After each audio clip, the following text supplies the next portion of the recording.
Hello guys, why it's important to use min-max scaler?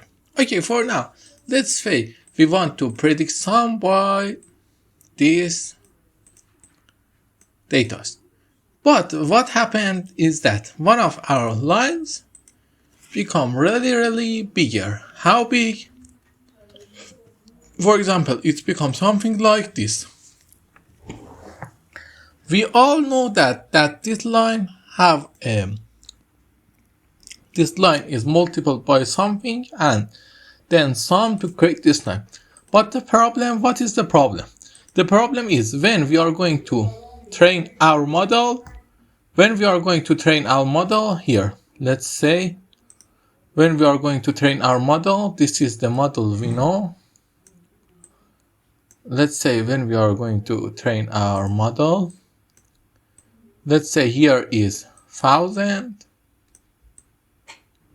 and here is 10. What is the problem? When we are going to train our model, what happened is that when this is get the weight of, for example, gain the weight of 2 and this gain the weight of 2, their performance on this neural is gonna be very different, and this makes a lots of weight than this one. For that, we use min-max scaler. What min-max scaler do? It go and find the toppest value and then find the lowest value in the data, and what it do, it divide all of them by the toppest value, and then all of the values become a number from 1 to 0 and scale them. Okay, now you have a better understanding on what min-max scaler do.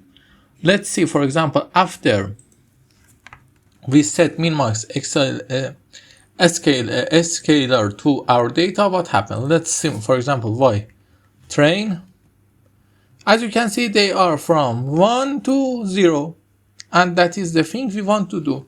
This is a quick lesson on what min-max scaler do. And for writing the syntax, you just create a scale. For test data and for the learn data, you must create one scale for each of them. And then use the scalar.fit transform to your data. And by that, why we created this scalar? Because when we want to give some data to our model, they must be a scale. And then we have to use this scalar for that comment. Have a good day and don't forget to like and subscribe.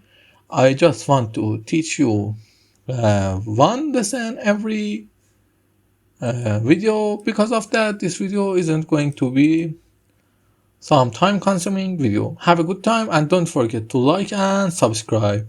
In the next lesson we are going to learn about this network function. Have a good day.